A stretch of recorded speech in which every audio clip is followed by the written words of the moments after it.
everyone, welcome to GOIS. This is lesson 2 of emergency provisions in the Indian Constitution. Before this, we have already discussed Article 352. Now, in the emergency provisions in India, there are three types of emergencies. Now, there is Article 352, which deals with national emergency, Article 356, that deals with President's rule, and Article 360, that deals with financial emergency. Today, we will be dealing with the latter two, यानी कि हम आज बात करेंगे President's rule as well as financial emergency के बारे. Now, in the last lecture, I had told you, last lecture में मैंने आपको बताया था कि Article 356 को हम President's rule बोलते हैं. हम इसे क्या बोलते हैं? President's rule. Why do we not call it a state emergency? इसका जवाब आप समझिएगा. कैसे होता है? प्रोसेस क्या होता है इसका? एक रफ प्रोसेस मैं आपको बता रही हूँ, डॉट से समझना, जिससे आपको हाईलाइट होगा कि प्रेसिडेंट कैसा रोल प्ले करता है, कैसा रोल प्ले करता है. नाउ, सबसे पहले प्रेसिडेंट को कैसे होता है? What is written? If the president on receiving a report from the governor. अगर आपको याद है, आर्टिकल 201 के तहत, according to article 201, the governor has the right to send some bills for the consideration of the president. Governor को direct tax देने का, direct report देने का राइट होता है to the president. And governor को हम अक्सर ये भी कहते हैं that the role of the governor is the grey area of the constitution. Grey area मतलब इनका कोई चीज ठीक तरीके से डिफाइन नहीं है. इनका रोल जो है, it is completely in conflict with the spirit of the constitution. अब देखिए कैसे, अच्छे से पहले पढ़ते हैं, फिर मैं आपको बताती हूँ डिटेल में. On receiving a report from the governor or even otherwise, ठीक है, is satisfied that a situation has arisen in which the administration of the state cannot be carried out in accordance to the Constitution of India. अब मेरी बात को सुनिए. यहां पर मैं आपको दो तीन चीजों बताऊंगी. सबसे पहले तो देखो, गवर्नर का केस है कि भाई ग्रे एरिया आता है. सब लोग एक स्लैंग यूज करते हैं गवर्नर के लिए कि गवर्नर जो है, he is the agent of the centre. क्या है? Agent of the centre. क्यों भाई इन्हें अपॉइंट करते हैं प्रेसिडेंट. ठीक है, प्रेसिडेंट इन्हें अपॉइंट करते हैं, प्रेसिडेंट के प्लेजर में ये काम करते हैं, और जैसे प्रेसिडेंट चाहते हैं इन्हें निकाल दिया जाएगा. सिंपल सी बात है. प्रेसिडेंट चाहे तो इन्हें ट्रांसफर कर सकते हैं, चाहे तो उनका टेन्योर बढ़ा सकते हैं. तो गवर्नर का टेक्निकली स्टेट में कोई रोल नहीं है. Still he is known as the executive head of the state. क्या बोलते हैं हम गवर्नर को? Executive head of the state. अब सुनिए, अब देखिए सेकंड पॉइंट. देखिए, ये जो टर्म आ रहा है सेटिस्फैक्शन, अगर आपको याद है, मैंने आपको लास्ट क्लास में बताया था that the president according to the 42nd constitutional amendment act of India is bound. क्या है? He is bound to the aid and advice of the governor. भाई, aid and advice of the governor से हमारे जो president साहब है वो bound है. यानी कि अगर सेंट्रल गवर्नमेंट में प्राइम मिनिस्टर और यूनियन काउंसिल ऑफ मिनिस्टर्स को ऐसा लगेगा कि उन्हें स्टेट में इमरजेंसी लगानी चाहिए, प्रेसिडेंट के पास कोई ऑप्शन नहीं है, वो लगा देंगे. तो ये सेटिस्फाइड वाला वर्ड मतलब क्या है? इसका मतलब है कि सेंट्रल गवर्नमेंट को हम पावरफुल बना दे रहे हैं. सेकेंड लूप होल इसमें. अब थर्ड लूप होल आप देखिए, जो सबसे मेजर लूप होल है, और ये टर्म है in accordance to the constitution of India. ना, इसे मैं आपको इस टर्म में समझाती हूं. समझ लीजिए, मैं आपको एक वर्ड बोलती हूं and the word is beautiful. मैं आपको एक वर्ड देती हूं beautiful and I ask you explain this word to me. अब देयर माइट बी समवन जो बोलेगा madam Aishwarya Rai is the most beautiful lady we ever seen in the world. कोई मुझे बोलेगा madam Bipasha Basu dusky beauty. कोई बोलेगा कि मैडम ब्यूटीफुल तो मेरी मम्मी है, मुझे रोज खाना खिलाती है, मेरी हर चीजों का ख्याल रखती है, my mother is so beautiful. कुछ लोग बोलेंगे मैडम मेरे घर से बाहर जो व्यू है ना, मुझे वो बहुत ब्यूटीफुल लगता है, I love people walking down the streets. कोई मुझे अपना फोन खोलेगा, फोन खोलकर दिखाएगा कि देखो मैंने स्विट्जरलैंड का ये नजारा देखा है, ये जो ऊंचे ऊंचे पहाड़ है उसमें ज्यादा बर्फ लगा है, दैट इज सो ब्यूटीफुल. कोई बोलेगा beauty lies in the eyes of the beholder. कोई फिलोसोफर होगा, वो बोलेगा beauty lies in the eyes of a beholder. तो what I mean by this, कि जब इस टाइप के वर्ड्स आते हैं, ठीक है, these words have an objective meaning. यानी कि, या इसे आप एब्स्ट्रैक्टिज्म भी बोल सकते हो कि देयर आर सर्टेन वर्ड्स जिसका इंटरप्रिटेशन डिफरेंट लोग अपने हिसाब से करते हैं। मतलब डिफरेंट लोग अपने हिसाब से इंटरप्रिटेशन करेंगे एक वर्ड का। इन द सेम वे, अगर आप सेम वे में देखो तो जब मैं बोल रही हूं in according to the constitution, ये वर्ड डिफरेंट लोग डिफरेंट तरीके से बताएंगे। What is the meaning of it? क्या ये डिफाइन किया गया है? Has it been defined? No, it has not been defined in the constitution of India. And देखिए, लॉ का एक सिंपल टर्म है, लॉ या तो ब्लैक होता है, लॉ या तो व्हाइट होता है। लॉ में देयर इज नो सिनोनिम, कोई सिनोनिम नहीं है, ठीक है। यानी सो सिमिलर वर्ड्स, जो लिखा हुआ है वही सत्य है, जो नहीं लिखा है वो लीगल नहीं है। There is nothing known as right and wrong. What law means is either it is legal, either it is illegal. ये सिंपल सा डिफरेंशिएशन कर लीजिए। तो जब मैं ये बोल रही हूं in according to the constitution of India, इसका मतलब क्या है? इसका it is actually a very loose word, बहुत ही ज्यादा लूज वर्ड है। डिफरेंट लोग इसे डिफरेंट तरीके से ऑब्जर्व करते हैं, डिफरेंट लोग इसका मीनिंग डिफरेंट तरीके से निकालते हैं। That is the reason guys कि ये कहा जाता है कि article 356 is the most misused article in the constitution of India. सबसे ज्यादा मिसयूज्ड आर्टिकल है कॉन्स्टिट्यूशन ऑफ इंडिया में। मैं आपको एक लाइव सिनारियो दिखाती हूँ, एक नॉर्मल सिनारियो मैं आपको दिखाती हूँ जो अक्सर आप लोगों ने देखा होगा। रिसेंटली आपने सुना होगा कि आपकी महाराष्ट्र में प्रेसिडेंट रूल लगा था। अब ये क्यों लगता है? नेचुरली सुनो, समझ लो this is the territory of India and say central government जो है वो बीजेपी का बनता है, वेरी गुड, या एनडीए गवर्नमेंट, जैसा आप इसे बोलना चाहो। एंड समझो यू आर अनदर गवर्नमेंट जो कि वेस्ट बंगाल में है, वेस्ट बंगाल में टीएमसी बनता है, ठीक है। अब क्या होता है, आप लोगों ने कभी ये सुना है कि भाई बीजेपी और से यूपी के बीच कभी लड़ाई हुई है? कभी आप लोगों ने रिसेंट केसेस में सुना है कि there is any sort of conflict between Narendra Modi and between Yogi ji, Adityanath Yogi? किसी ने सुना है? नहीं सुना। क्यों? बिकॉज दोनों एक ही पार्टी से आते हैं, दोनों का यूजुअली आइडियोलॉजिकल बैकग्राउंड जो है वो सेम है।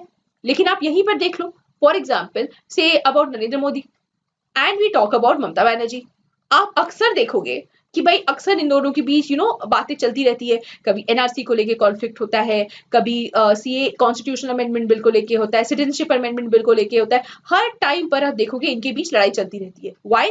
Because she comes from the Trinamool Congress and he comes from the BJP. दोनों के ideological thinking, way of working completely different है। इसीलिए अक्सर क्या होता है, मार्क माय वर्ड्स, कि the central government uses article 356 as a tool. How do they use Article 356? They use Article 356 as a tool of what, ma'am? Of political vengeance. मैं बदला निकालने के लिए एक स्टेट से वेंजेंस लूंगी। What I will do? मैं इनसे लूंगी बदला। समझ में आ रहा है सबको? What we will be doing? हम लोग लेंगे बदला। So Article 356 is used by the central government against the state in which there is a rival government, a rival party, and it is used as a tool of political vengeance against the states. Hence, it is known as the most misused article of the Indian Constitution. Now, I'll tell you, आप लोगों के दिमाग में आता होगा, madam एक बात बताइए, बी आर अम्बेडकर साहब जो थे हमारे फाउंडिंग फादर थे, यस फाउंडिंग फादर थे, तो मैडम बी आर अम्बेडकर साहब ने कैसे इतना बड़ा लूप होल उन्होंने कैसे छोड़ दिया? How did he leave this loop hole? कैसे उन्होंने सेंटर स्टेट के बीच इतनी सारी लड़ाइयां होने के लिए छोड़ दी? How did he do it? भाई आर्टिकल 352 में तो उन्होंने इतने सारे सेफगार्ड्स लगाए कि आपको राज्यसभा लोकसभा से पूछना होगा, आपको भाई द प्रेसिडेंट जो है उसे प्राइम मिनिस्टर कैबिनेट को इन्वॉल्व करना होगा, उसके बाद जाकर कुछ भी होगा, ठीक है। फिर भी उसे बीच में एक्सप्लॉइट किया गया, बट उसे छोड़कर अगर आप देखो तो बहुत सारे सेफगार्ड्स लगाए हैं, यस। अब यहां पर देखिए, तो मैडम आर्टिकल 352 में इतना ज्यादा इशू क्यों है? देखिए लॉजिकली सोचो, बी आर अम्बेडकर साहब ने जो कॉन्स्टिट्यूशन बनाया था वो 1950s के टाइम पे था, यस 1950s के टाइम पे प्रेसिडेंट साहब जो थे he was not bound, president साहब जो थे he was not bound by the aid and advice of the union council of ministers, यानी कि he was in spirit free from their advice. He could act in his own discretion. And since वो इतने respectable member थे, B are Ambedkar entrusted कि इतना well known person, the first person of the country, the first citizen of the country, वो कभी भी कोई गलत डिसीजन नहीं ले सकता। मगर देखो गाइस, बाद में आई हमारी इंदिरा गांधी जी। यस, इंदिरा गांधी जी ने क्या किया, 42nd कॉन्स्टिट्यूशनल अमेंडमेंट एक्ट के तहत उन्होंने ये जो एडवाइस था to the president, she made this binding on to him. मतलब जो भी वो बोलेंगे प्रेसिडेंट साहब को बिना सोचे बिना समझे उन्हें उस पेपर पे साइन कर देना होगा। अब आप बोलेंगे मैडम 42nd को ठीक करने के लिए इंदिरा गांधी जी का जो ब्लंडर था उसे ठीक करने के लिए मोरारजी देसाई का गवर्नमेंट आया था और उन्होंने मैम 44th पास किया था। मैम क्या 44th कॉन्स्टिट्यूशनल अमेंडमेंट एक्ट ने इसे नॉन बाइंडिंग नहीं किया? नहीं, ये जो प्रोविजन था this was continued in the 44th constitutional amendment act guys. इसी की वजह से आप क्या देखते हो, आज भी जो हमारे प्रेसिडेंट साहब है, he is bound by the aid and advice of the union council of ministers, यानी कि वो एक पॉलिटिकल पार्टी के हिसाब से he will have to take this. Now because of this reason guys, 99.9% cases में जब भी किसी स्टेट में प्रेसिडेंट्स रूल लगा है, 99.9% केसेस में आप क्या देखोगे कि the state legislatures in those places are either suspended either dissolved. मतलब मैडम अगर आर्टिकल 356 लगता है, इसका मतलब क्या होता है कि इसका मतलब क्या होता है, प्रेसिडेंट रूल लग जाता है। प्रेसिडेंट रूल लगते ही 99.9% केसेस में स्टेट लेजिस्लेचर जो होती है दैट इज आइदर डिसॉल्व्ड, या तो वो एकदम पूरी तरीके से खत्म कर दी जाती है या तो उसे सस्पेंड कर दिया जाता है, यानी इन अ वे उसके फंक्शनिंग राइट्स को छीन लिया जाता है। What do they take away? They take away the functioning rights of the state legislature. समझ में आ रहा है? आप स्टेट लेजिस्लेचर का सारा राइट्स लेके जा रहे हो और ये जो स्टेट लेजिस्लेचर है this is an elected body. ये कैसी बॉडी है? ये एक इलेक्टेड बॉडी है। How? It is a democratically elected body. ये कैसी बॉडी है? ये डेमोक्रेटिकली इलेक्टेड बॉडी है। It has been elected by the people of India. तो इन दिस केस एक डेमोक्रेटिकली इलेक्टेड गवर्नमेंट को रिमूव कर दिया जा रहा है पूरी तरीके से अनकॉन्स्टिट्यूशनली, विथ और विदाउट रीजन उन्हें उठाकर बाहर फेंक दिया जा रहा है। एंड यहाँ पर क्या होता है guys, election, if you people remember in the last videos I told you, elections जो होता है, फ्री एंड फेयर इलेक्शंस जो होता है, that is the basic structure, हमारे कॉन्स्टिट्यूशन का बेसिक स्ट्रक्चर है। Yes, democracy is a part of the basic structure doctrine in our country, which has been outlined in the SR Bommai case. अगर आप देखोगे तो what are we trying to say over here? कि Article 356 जो है, even if it is applied, it removes or dissolves the democratically elected government of a state, and this in turn affects the basic structure doctrine and which has been highlighted in the SR Bommai case, and it is completely unconstitutional. लेकिन इसे अभी तक ठीक नहीं किया गया है, इसीलिए हम बोलते हैं that Article 356 is actually a tool of the center.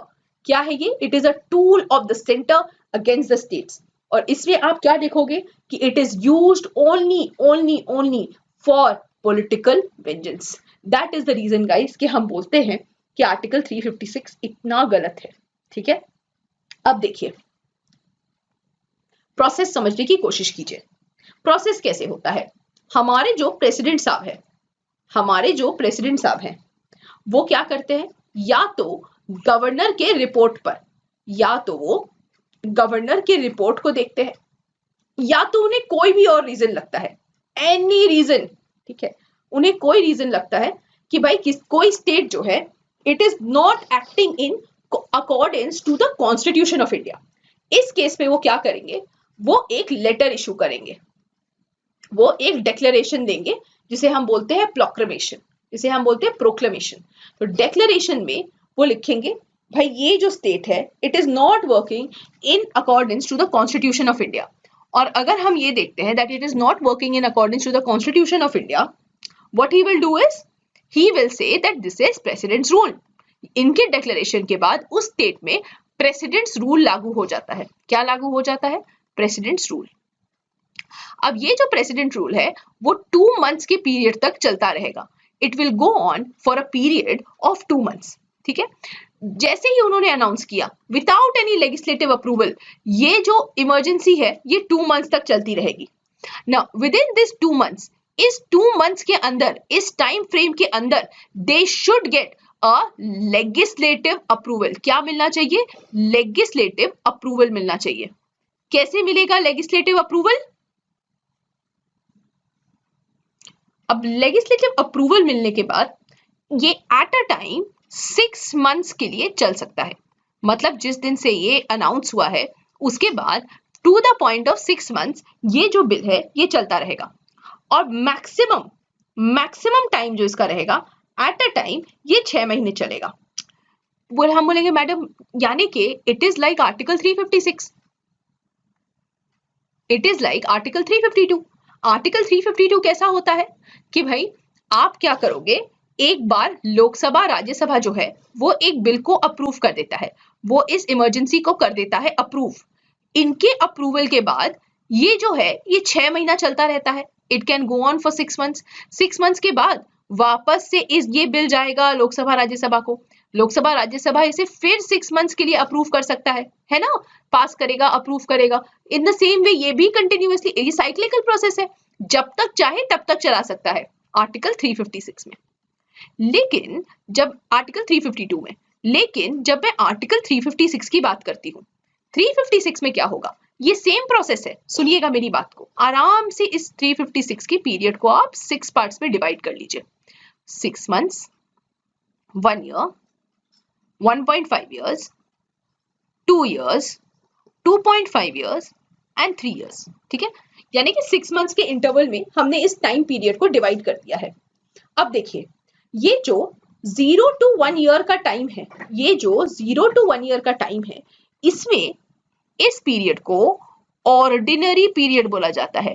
क्या पीरियड बोला जाता है? Ordinary period. इस पीरियड के बाद जो 1.5 ईयर्स से लेके 3 ईयर तक का पीरियड है, इसको हम बोलते हैं एक्स्ट्रा ऑर्डिनरी पीरियड। इसे हम क्या बोलते हैं? Extra ordinary period. मैडम मतलब क्या डिफरेंस है? Why is this called extraordinary, why is this called ordinary? देखिए पहले केस में to go from 0 to 6 months legislature approve करेगा, पास हो जाएगा, फिर 6 महीने चलेगा, फिर 6 months में आएगा, फिर अप्रूव होगा, फिर 6 months चलेगा। यहां तक तो परफेक्ट, पूरा का पूरा जो सिस्टम है वो हाथ रहेगा लेजिस्लेचर के ऊपर। It will be in the hands of the legislature. Lok Sabha Rajya Sabha जैसा चाहता है उसी तरीके से ये इमरजेंसी चलता रहेगा। बट जैसे ही वो फर्स्ट ईयर पे आ जाता है, हमारे द ग्रेट B.R. अम्बेडकर साहब ने स्टेट को प्रोटेक्ट करने के लिए 2 क्लॉजेस डाल दिए। क्या किया उन्होंने?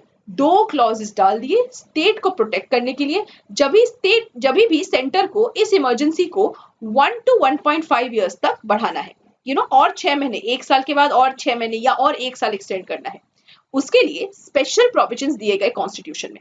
इसीलिए इसे बोला जाता है एक्स्ट्रा ऑर्डिनरी पीरियड। तो madam what are the extra provisions that have been given? तो यहां पर 2 सिचुएशन दिया जाता है। अगर स्टेट में इमरजेंसी डालना है after a period of 1 year, तो 2 conditions have to be satisfied. क्या 2 कंडीशंस है?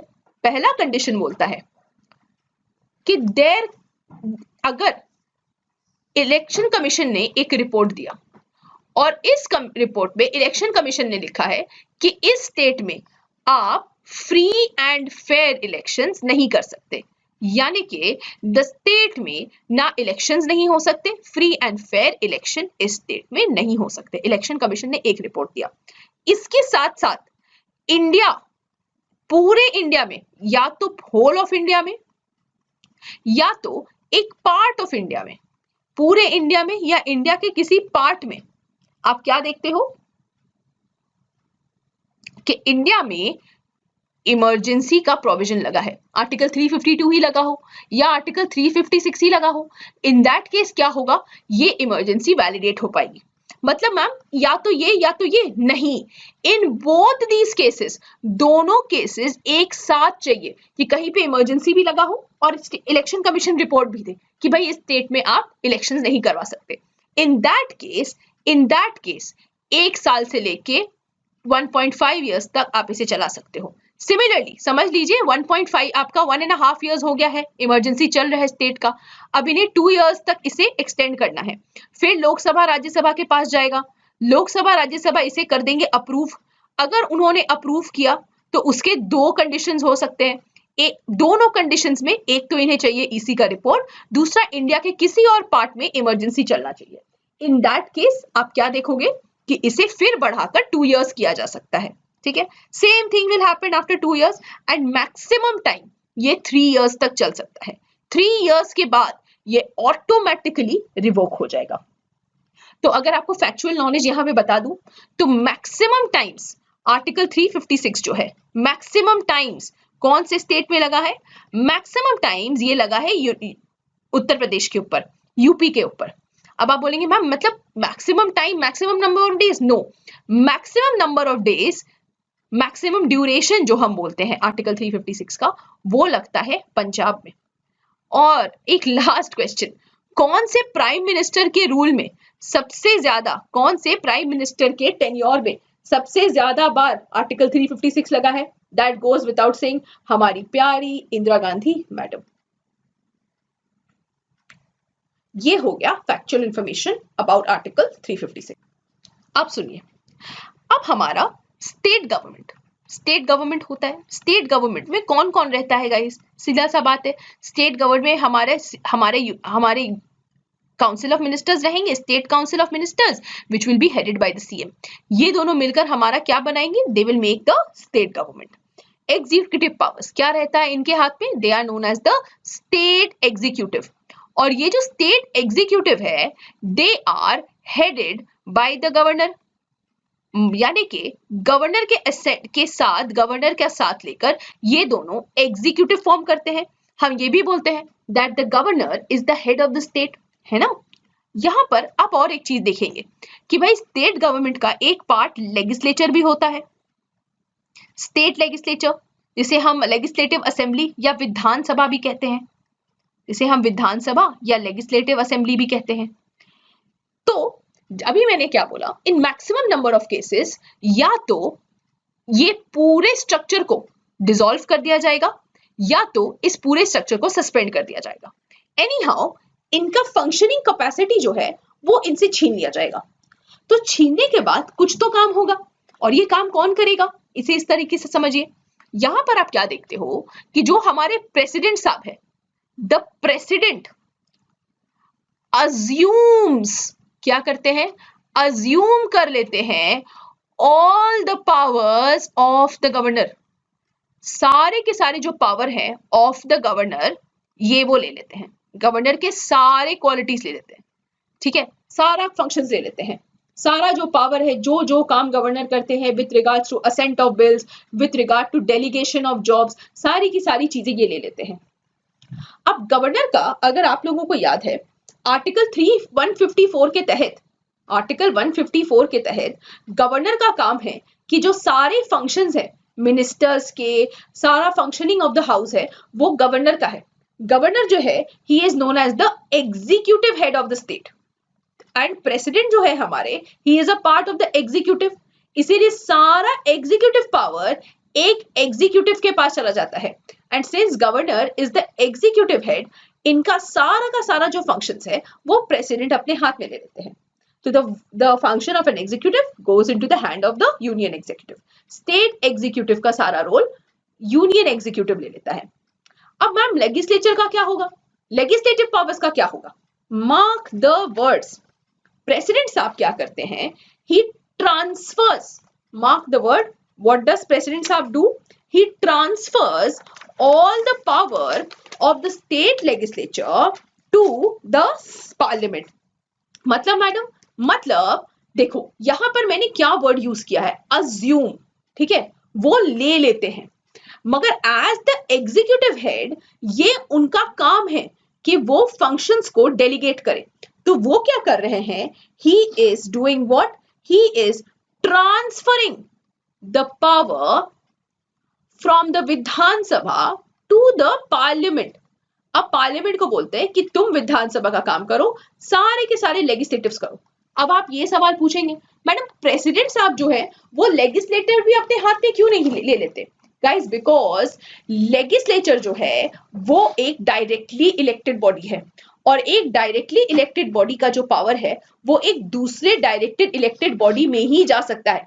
दैट इज द रीजन कि इन एनी केस जो भी एग्जीक्यूटिव पावर होता है वो हमेशा एक एग्जीक्यूटिव को ही दिया जाता है, और जो लेजिस्लेटिव पावर होता है वो हमेशा लेजिस्लेचर को ही दिया जाता है।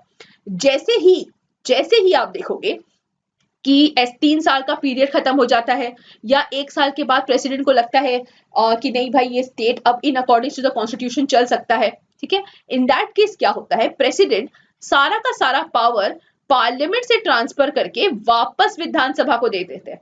तो आर यू सीइंग कि कैसे फंक्शंस होते हैं? जैसे गवर्नर एग्जीक्यूटिव हेड है of the state, president assumes all the power, assume करने के बाद वो खुद ही गवर्नर का रोल प्ले करते हैं, प्लस उनके अंडर सारा का सारा लेजिस्लेटिव पावर जो होता है स्टेट का वो भी वो ट्रांसफर करके पार्लियामेंट को दे देते हैं। That is why we say that this is the president's rule. इसीलिए हम आर्टिकल 356 को बोलते हैं प्रेसिडेंट्स रूल, क्योंकि यहां पर सारी की सारी चलती जो है वो आपके प्रेसिडेंट साहब की है, विथ और विदाउट रीजन। समझ, I hope all of you can understand, सबको ये पार्ट समझ में आ रहा हो। अब इस पार्ट में आप एक चीज नोटिस करो, हमारे पास हमारा जुडिशरी है, हमारे पास हमारा जुडिशरी है, और हमारा जो जुडिशरी है आप अगर देखते हो तो आर्टिकल 352 में आप अगर चले जाओ, या आप आर्टिकल 356 में चले जाओ, whether you go to article 352 और whether you go to article 356, आप क्या देखते हो, in both cases fundamental rights जाते हैं, ठीक है, फंडामेंटल राइट्स जाते हैं, मगर इन बोथ केसेस जुडिशरी पर कोई इफेक्ट नहीं रहता। There is no effect on the judiciary, यानी अगर लोगों के पास फंडामेंटल राइट्स भी है उसे सस्पेंड कर दिया जाता है। And since this is not violating, abridging and contravening on the fundamental rights, people cannot enforce, people क्या कर सकते हैं, they cannot enforce it। इसलिए technically during the proclamation of a national emergency or a state emergency आप क्या देखते हो, हमारी जो judiciary है वो unaffected रहती है। It is this reason guys, it is this reason कि आप क्या देखते हो कि judiciary is independent of the executive and legislative working। अब आप देखिए, अब मैं फाइनली आर्टिकल 360 आपको बताती हूँ। What is article 360? Article 360 of the constitution is known as financial emergency. क्या बोला जाता है इसे? इसे हम बोलते हैं फाइनेंशियल इमरजेंसी। मैम कैसे होता है? फिर से वही word, if the president is satisfied, if the president is satisfied, ठीक है, that the credit balance of India, ठीक है, or a part of India, if the credit balance of the whole of India or a part of India is under threat, he can declare a financial emergency under Article 360। Ma'am कैसे होगा? Same process है guys. 2 months तक president के proclamation के बाद बिना legislative approval के ये जो इमरजेंसी है ये 2 महीने तक चल सकती है। इन 2 महीनों में, इस 2 महीने के अंदर उसे चाहिए लेजिस्लेटिव अप्रूवल। क्या चाहिए? Legislative approval. Madam legislative approval के बाद ये कितने दिन तक एक्सटेंड होगा? गाइस ये इनफाइनाइट अमाउंट ऑफ टाइम तक, अनलिमिटेड अमाउंट ऑफ टाइम तक ये जो है ये बढ़ता रहेगा, इनफाइनाइट अमाउंट ऑफ टाइम तक चलता रहेगा। कब तक चलेगा मैडम? जब तक प्रेसिडेंट इसे रिवोक नहीं कर देते, जब तक ये रिवोक नहीं होगा ये चलता रहेगा। इसके लिए बार बार लेजिस्लेचर के पास आने की जरूरत नहीं है, एक ही बार इसे पास कर दो एंड दैट इज इट। इसके बाद कोई जरूरत नहीं पड़ता इसे आगे बढ़ाने के लिए। अब देखिए मैडम क्या होता है during a financial emergency. Financial emergency के दौरान सबसे पहले सेंटर और स्टेट के बीच जितने भी फाइनेंशियल अरेंजमेंट्स है, सेंटर और स्टेट के बीच जितने भी फाइनेंशियल अरेंजमेंट्स है सारे के सारे चेंज हो जाते हैं। मैम कौन से आर्टिकल नंबर्स में आते हैं ये? These come under article 268, to 279 of the Indian Constitution. सारे के सारे जो फाइनेंशियल अरेंजमेंट्स होते हैं between the centre and states effect हो जाते हैं as per article 268 to 269. Ma'am demand of grants effect होते हैं, ऑफ कोर्स होते हैं. मैम टैक्स डिस्ट्रीब्यूशन इफेक्ट होता है, ऑफ कोर्स होता है. मैडम क्या स्टेट से सारे पैसे ले लिए जाते हैं? ऑफ कोर्स हमेशा ले लिए जाते हैं. That is consolidated fund of state पे हाथ जाता है. हाँ, कंसोलिडेटेड फंड ऑफ स्टेट पे भी हाथ जाता है, सब में हाथ चला जाता है. सेंटर जो है अपना financial arrangement with the states को पूरी तरह से हिला सकता है. मैम बस स्टेट और सेंटर का नहीं, यहाँ पर और एक लोग आते हैं. कौन इन्वॉल्व होता है? All the employees of the government. सारे के सारे जो गवर्नमेंट एम्प्लॉइज होते हैं, या तो उनका सैलरी पूरी तरीके से कट हो जाता है या तो रिड्यूस हो जाता है as determined by the central government. Ma'am ये ऑल एम्प्लॉइज में तो जजेस भी आते हैं सुप्रीम कोर्ट के. मैम जजेस भी आते हैं, प्रेसिडेंट साहब भी आते हैं, गवर्नर साहब भी आते हैं. क्या उनका भी सैलरी कटता है? यस गाइज, उनका भी सैलरी कट होता है, उनका भी सैलरी रिड्यूस होता है. मैडम मतलब जज साहब की सैलरी रिड्यूस होगी, यानी कि कहीं ना कहीं ये तो जुडिशरी को भी अफेक्ट कर रहा है. Absolutely right. Bingo. Article 360 affects the judiciary. Prelims level question. Which of the following emergency provisions affects the judiciary? It is Article 360 जो judges की salary को reduce करने की बात करता है. For the first time case of emergency आप देखते हो इंडिया में हमारे judges affect होते हैं. तो हमने क्या देखा है? इंडिया में आर्टिकल 356 जो है वो इनन्यूमरेबल टाइम्स लगा है, करीबन 100+ टाइम्स लग चुका है. आर्टिकल 352 अब तक हमारे इंडिया में 3 बार लगा है. और अब अगर आप आ जाते हो आर्टिकल 360 पे, तो आर्टिकल 360 क्या करता है? Article 360 is not applied in India at any point of time. Guys, this was the end of emergency provisions. For those of you who will point out to Sarkaria Commission report and the Punji Commission reports, वो सारी चीजें हम subsequent videos में in a series wise manner करेंगे. ठीक है? Thank you so much for watching, guys. Have a great day ahead. Bye bye.